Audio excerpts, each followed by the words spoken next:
ओम परम तत्वाय नारायणाय गुरुभ्यो नमः। लाल किताब की रचयिता पंडित रूप चंद जोशी जी के चरणों में शत शत कोटि कोटि नमन। नमस्कार दोस्तों, मैं मनु शर्मा अमृतसर से एक बार फिर से आपका स्वागत करता हूं। और आज हम चर्चा करने वाले हैं भाव नंबर एक के राहु के ऊपर कि जब भाव नंबर एक में राहु देव विराजमान होते हैं दोस्तों, तो वो क्या अपना शुभ और अशुभ असर दोस्तों जीवन में दिखलाते हैं। आइए दोस्तों चर्चा शुरू करते हैं। और चर्चा शुरू करने से पहले राहु देव को प्रणाम कर लेते हैं। ॐ अर्धकाय महावीर्यं चन्द्र आदित्यविमर्दनं सिंहिका गर्भसम्भूतं तं राहु प्रणमाम्यहम्। ॐ ह्रां राहवे नमः। ॐ ह्रां ह्रीं ह्रौं सः राहवे नमः। दोस्तों भाव नंबर एक जो है, इसे लाल किताब में पहला घर माना गया है। घर पहला है तख्त यारी ग्रहफल राजा कुंडली का।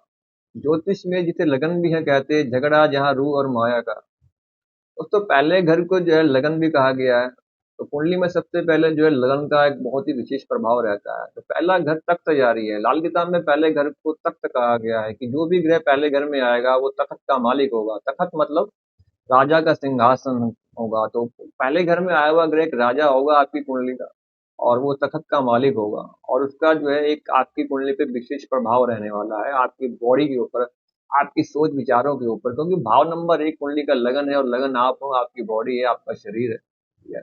लगन, अब यहाँ पे राहु देव आकर के अगर बैठ गए हैं लगन में, तो आपके जीवन में सबसे अत्यधिक प्रभाव दोस्तों राहु का ही रहने वाला है।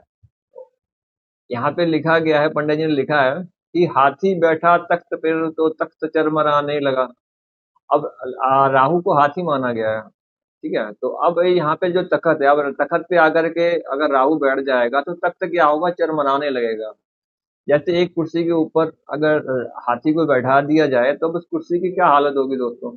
इसी तरह से ही जब राहु लगन में बैठ जाता है जिसकी भी कुंडली में, तो ऐसे आदमी की वो हालत हो जाती है जैसे एक कुर्सी पर बैठने से हाथी की हो जाती है। मतलब कहने का तात्पर्य ये है दोस्तों कि वैसे व्यक्ति के जीवन में जो है राहु का विशेष अत्यधिक प्रभाव रहने वाला है। ऐसे व्यक्तियों के दिमाग में, सिर के ऊपर कुछ ज्यादा ही प्रेशर रहता है, बहुत चिंता या प्रेशर रहने वाला होता है। ऐसे आदमी को अपने ऊपर काफी भार, तनाव और प्रेशर जिंदगी में फील होता है। सिर में कहीं ना कहीं दर्द की भी शिकायत आती है, सिर की पीड़ा रहती रहती है, ठीक है? तो इस तरह की चीजें दोस्तों जो खास करके जीवन में राहु देव के होने से प्रभाव से आती हैं। और दोस्तों यहाँ पे लाल किताब में पंडित जी ने राहु को जो है सीढ़ी पर चढ़ने वाला हाथी कहा है। सीढ़ी पर चढ़ने वाला हाथी दौलतमंदी की निशानी, ठीक है? तो अब जिसके भी राहु लगन में बैठा हुआ होगा दोस्तों, कोई भी ग्रह जो है लाल किताब के अनुसार अच्छा असर भी देता है और बुरा असर भी देता है, उसकी कंडीशंस हैं, ठीक है?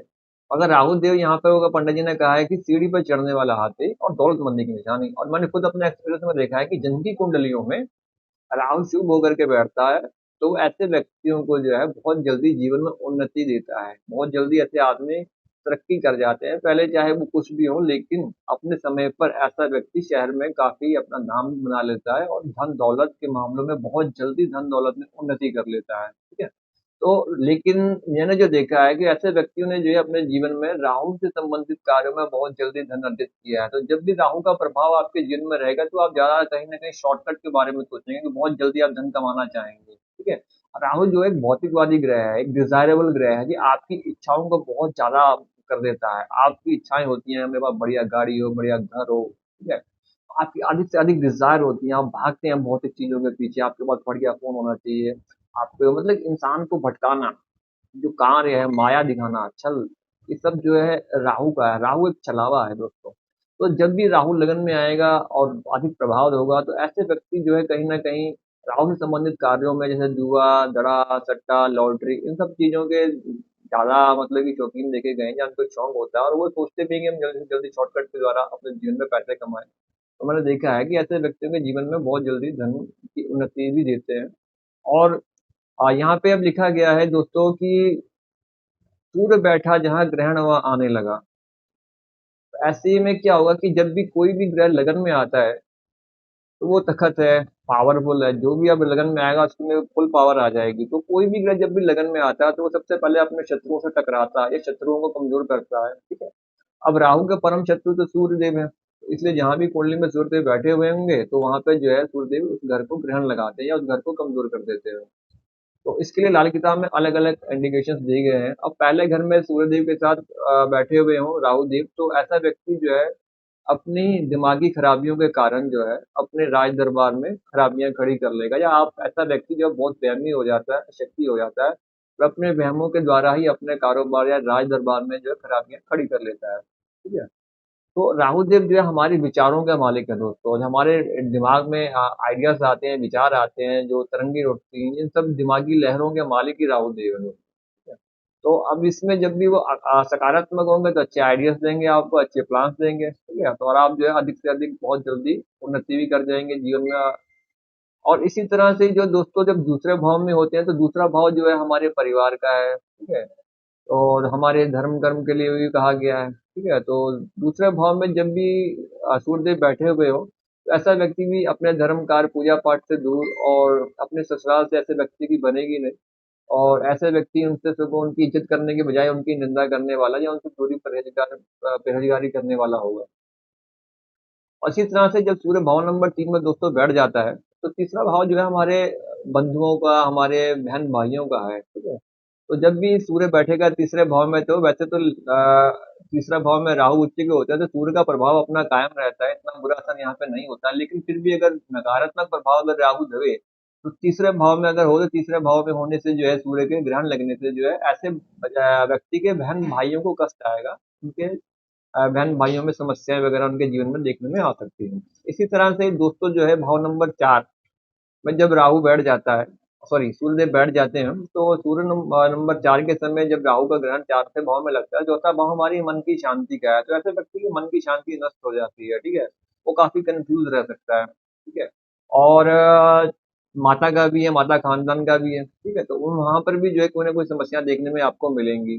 फिर जो है चौथा भाव जो है आपका आंगन का चश्मा है, जो आपकी निजी जो आपका कारोबार है, जहाँ से आपको धन आता है, तो वहां पर भी ये कहीं ना कहीं रोड़ा अटकाता है दोस्तों, वहां पर भी ये खराबी करता है। इसी तरह पंचम भाव आपकी संतान का है। तो पंचम भाव के सूर्य के समय जो है यहाँ पर राहु देव जो है औलाद, पंचम जो है औलाद का भाव है, तो पंचम के समय राहु औलाद जरूर आपके घर में होगी, चाहे वो कहते हैं कि आपके घर को हाथी की लीद से क्यों ना भर दे, मतलब आपके घर में औलाद जरूर होगी, चाहे उसके बाद में आपको चढ़े वो तंग क्यों ना करे। तो उसके बाद में छठा भाव दोस्तों आपके बेटी का है, आपके रिश्तेदारों का है, दुनियावी संबंधियों का है। तो ऐसे में जब भी सूर्य छठे भाव में बैठ जाते हैं, तो समस्या उत्पन्न होती है, दुनियावी समस्याएं, लड़ाई झगड़े, रिश्तेदार वगैरह आपके ऊपर दोष लगाते हैं, या रिश्तेदारों से या आपके सगे संबंधियों से, लड़के लड़की के रिश्तेदारों से जो है कहीं ना कहीं तनाव या झगड़े वगैरह देखने में आ सकते हैं।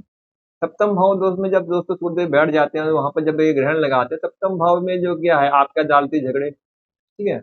आपकी डेली इनकम आपका 7th हाउस है, और आपकी जो गृहस्थी लाइफ है, ठीक है, ये भी आपका 7th हाउस है। तो इन सब में जो है राहु देव का दुष्प्रभाव आपको देखने को मिल सकता है। तो राहु देव जब भी देखिए नकारात्मक होते हैं, पहले हाउस में जब बैठ जाते हैं, तो ये कोर्ट केसेस दे देते हैं, बगैर मतलब के कोर्ट केसेस में फंसा के आदमी का पैसा बर्बाद करते हैं।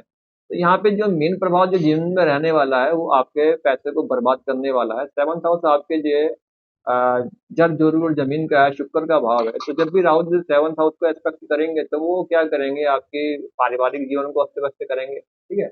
आपकी गृहस्थी लाइफ को अस्त व्यस्त करेंगे। ठीक है। और आपका पैसा जल जरूर और जमीन की लड़ाई या पैसा बर्बाद करेंगे। ठीक है। तो यदि आपके जीवन में इस तरह की समस्या उत्पन्न होती है, आपको समझ लेना चाहिए कि यहाँ पे जो है आपके राहु नकारात्मक प्रभाव दे रहे हैं आपको, और आपको जो है उनका उपाय करके उन्हें ठीक करना चाहिए। इसी तरह से राहु के समय जो सूर्य अष्टम भाव में बैठे हुए हो, लिखा गया है कि ऐसे व्यक्ति की आदमी की मतलब रोटी कुत्ता खा गया, बगैर मतलब की टेंशन प्रॉब्लम्स होंगे जो आदमी को जीवन में देखने को आएंगे। नवम भाव जो है आपके बुजुर्गों का है। नवम भाव में सूर्य के रहने के समय जो है आपके बुजुर्गों को समस्या आ सकती है। ऐसा व्यक्ति जो है अपने धर्म कर्म से विरुद्ध होगा, और जो है ऐसा व्यक्ति अपने धर्म कार्य और धर्म स्थलों को जो है लाइब्रेरी बनाने का शौकीन होगा।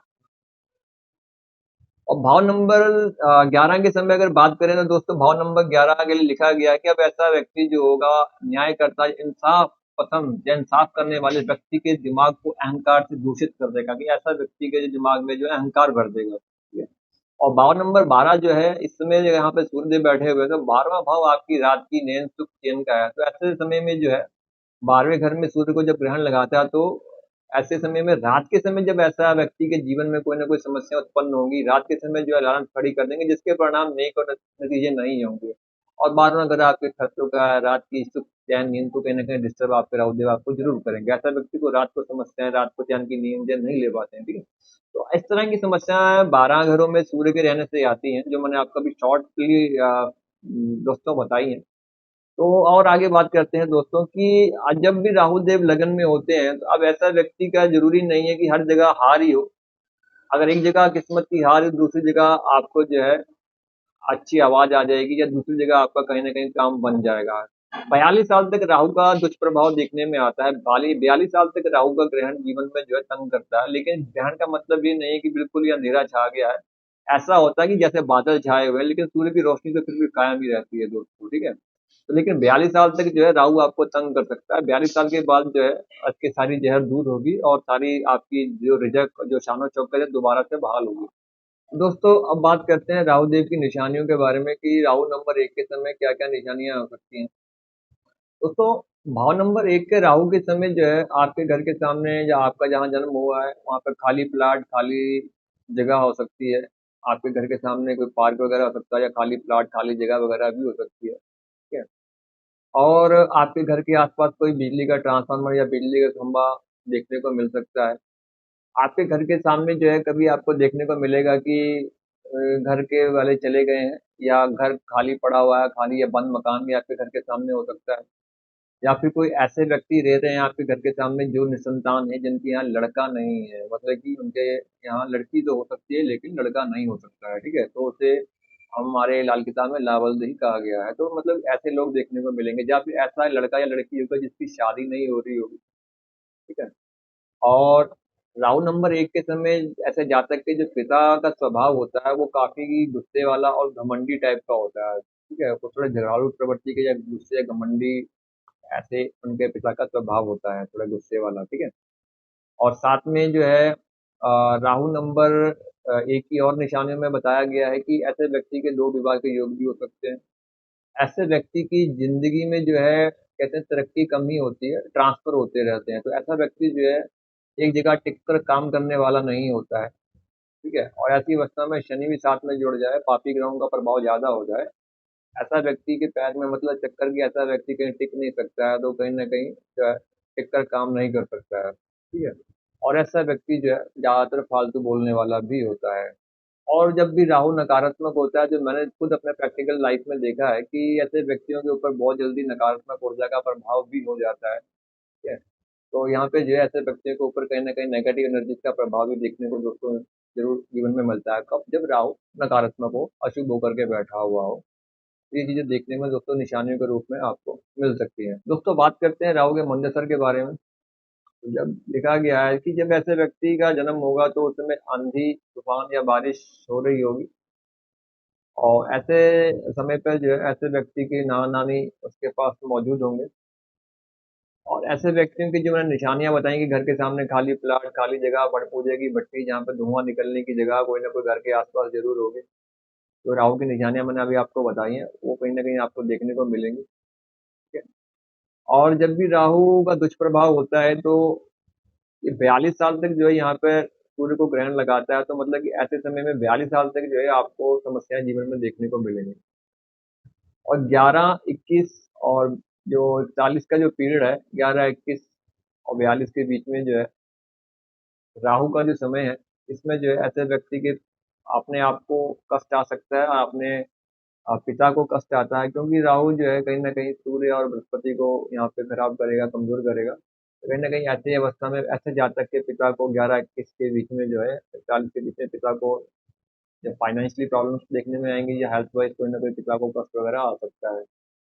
और मेन मैंने आपको बताया कि 7th हाउस को इफ़ेक्ट करता है, तो ये पारिवारिक समस्याएँ, लड़ाई-झगड़े, पैसे की बर्बादी, दालची झगड़ों में आदमी को फँसा देता है, ठीक है?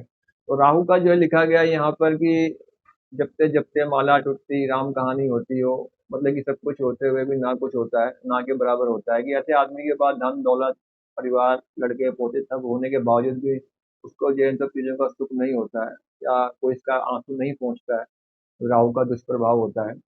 तो यहाँ पे जो है राहु आपको पीड़ा देता है, आपके सिर में कहीं न कहीं दर्द रहता है, बहुत ज़्यादा मानसिक तनाव, प्रेशर रहता है, सिर से ऊपर के हिस्से में कोई न कोई राहु यहाँ पे बीमारी देता है। तो मुँह में, सिर में कहीं भी गले में जो है ऊपर ऊपर के हिस्से में राहु कोई ना कोई शारीरिक कष्ट भी दे देता है दोस्तों। ठीक है। तो और अधिक जानकारी के लिए आप मुझे कॉल कर सकते हैं। अब बात करते हैं यहाँ पर उपाय की कि यहाँ पे आपको उपाय क्या करना चाहिए। तो यहाँ पे चंद्रमा का उपाय मददगार बताया गया है दोस्तों। तो चंद्रमा के उपाय के लिए यहाँ पे आप चांदी की चैन कच्ची लस्सी में धो करके जो है 24 टुकड़ा डाल के अपने गले में धारण कर सकते हैं। और अधिक जानकारी के लिए अधिक ज्योतिष परामर्श के लिए आप मुझे कॉल कर सकते हैं। और बहुत ही कम शुल्क में आपको ज्योतिषीय परामर्श जो है मेरे द्वारा उपलब्ध हो सकता है। आशा करता हूँ कि आपको मेरे द्वारा ये दी गई जानकारी पसंद आएगी।